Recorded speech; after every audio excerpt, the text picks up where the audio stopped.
Man, I sure miss the old 80s and 90s G.I. Joe O-ring figures. You know, like Cobra Commander. Like this one here. Such a nice figure. The designs were great. They were simple, yet complex. They had so many points of articulation. They were fantastic figures. Even though this one is a straight arm figure, and the swivel arm was later introduced a year after they started the O-ring line, still, fantastic figures. The sculpts sometimes were a little bit wonky, but you know what? This was a very highly valued part of my childhood. Maybe not this figure in particular, but many like it. It would be fantastic if someone like Hasbro or a licensee made figures themed after the cartoon and the comic. Wouldn't that be great? Well, here we go. The brand new Reaction Plus O-ring figures from Super 7. They are licensed Hasbro action figures. They are G.I. Joe. They're official. And they're O-ring construction, just like we've all wanted, like we've all asked for so many times over. And every time Hasbro's tried to do something with it recently, it's just been a massive fail. Just like these. I can't believe someone actually made what we've been asking for. Why? Why do we have these? These are garbage. Look at the card. The artwork so perfect. The file cards that we've all been crying for. We finally got them, and now it's not good enough. Very seriously, looking at these figures, these are exactly what G.I. Joe O-ring collectors have been begging for years. I know that Hasbro put out their retro O-ring figures, and they're still making retro O-ring figures in the Transformers crossover line, but every release that they made, numerous people just complained to no end about them. The Snake Eyes and Storm Shadow 2-pack. We're tired of Snake Eyes and Storm Shadow. Why is it in a 2-pack? Why is it so expensive? Just nothing about that was ever good enough for the consumer base that had been begging for it for years. And then people find out Super 7 is going to release a line of O-ring figures. They finally got permission to make O-ring figures. And they decided that they are going to make O-ring figures that have never been made before. They've already had the 5POA reaction line that it seems that the majority of G.I. Joe collectors didn't understand the concept behind the reaction figures, and that the reaction line itself is not isolated to G.I. Joe. Its entire concept is like, what if figures for this property or that property were made in the style of Star Wars action figures? Because Star Wars was the first one to come out with the pocket-sized, the miniature 3.75 inch action figures. I think they were either the first or one of the first. They predate G.I. Joe. These figures came out in the 70s. I'm gonna have to quieten something down. It keeps dinging, I keep getting notifications. But anyway, that's not a problem. It's just not something I want to show up in the video. Anyway, then along came Hasbro with the original 13 O-ring articulation figures that they released for G.I. Joe. Most of us know the story. I'm not going to get too deep into that. But a lot of us grew up on the cartoon. And the reaction line, knowing what it was, knowing what it represented, the vast majority of those figures are inspired by either the Sunbow or DIC, the DiC cartoon, and the comic book, such as this version of the Battle Android Trooper. This version of the Battle Android Trooper is one that Super 7 has released as an Ultimates 7-inch fully articulated action figure. The Ultimates line, I enjoy it. I think they look really cool. My attraction to them is the fact that they are based on the cartoon and comic. Well, now we have an entire line of 3.75-inch O-ring construction, fully articulated action figures based on and inspired by the cartoon and the comic book.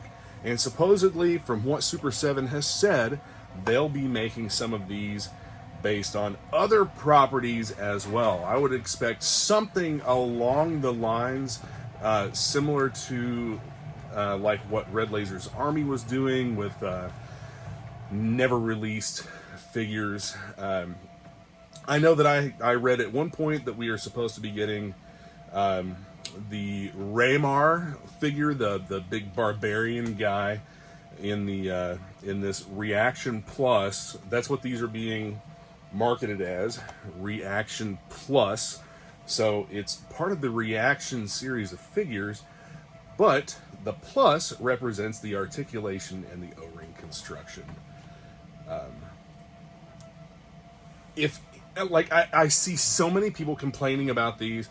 Oh, these are a hard pass for me. Or the all-time favorite, I'll buy them at a good price.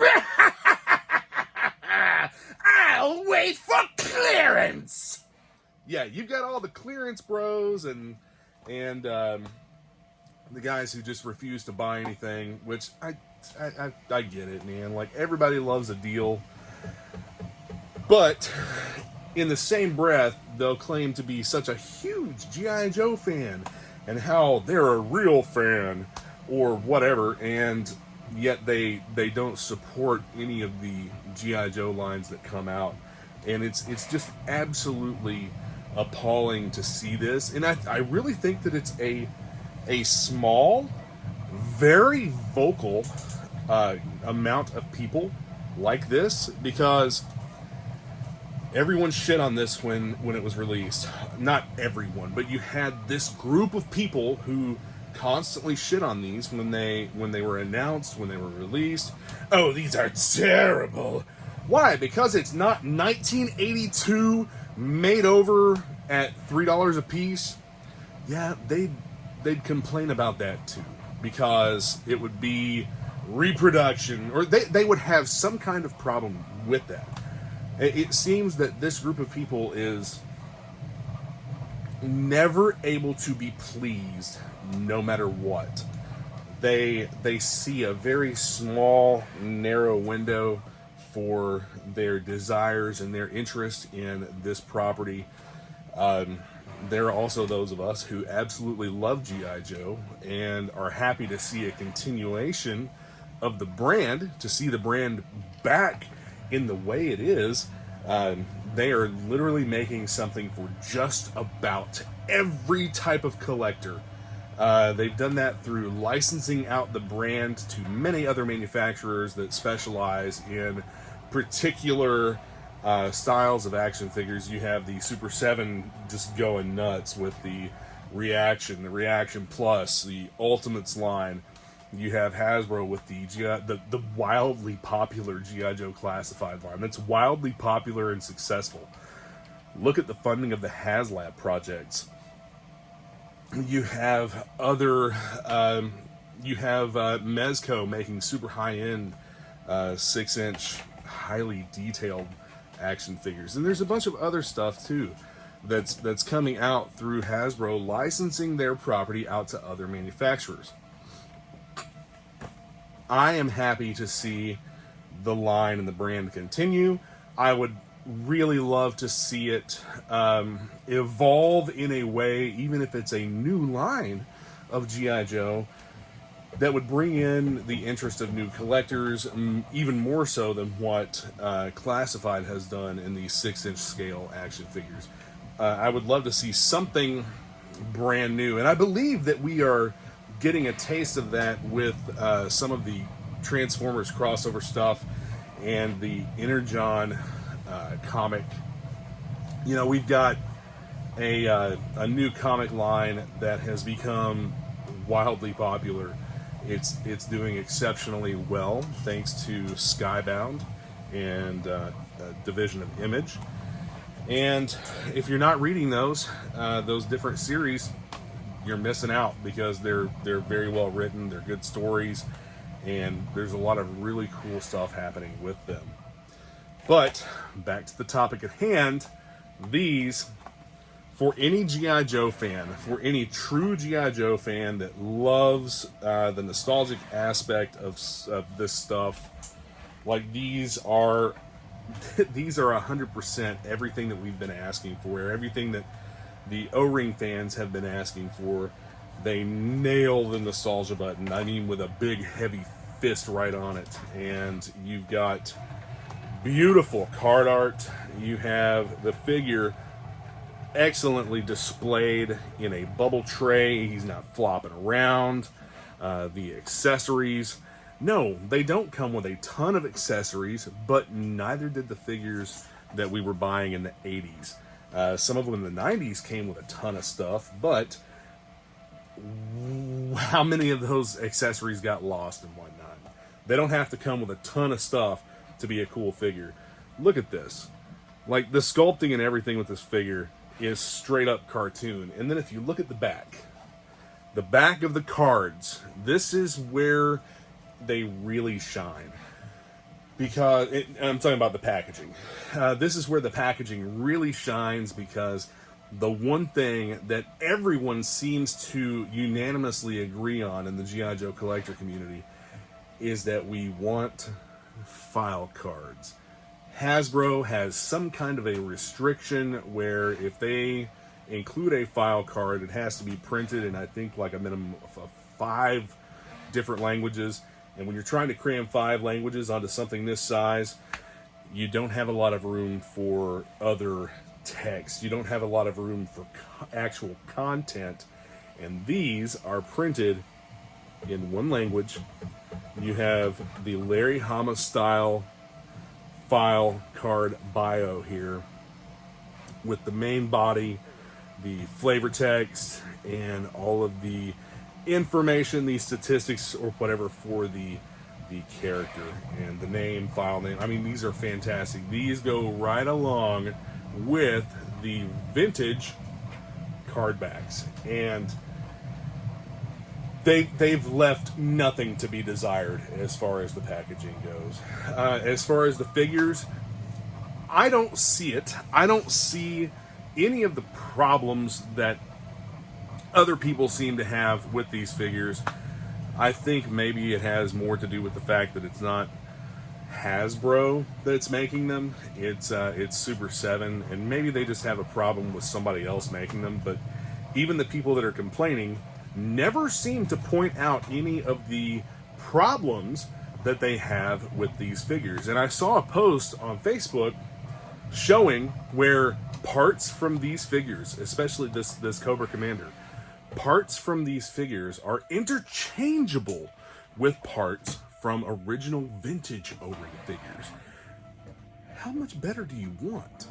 I think that they are knocking it out of the park, and these should be wildly successful.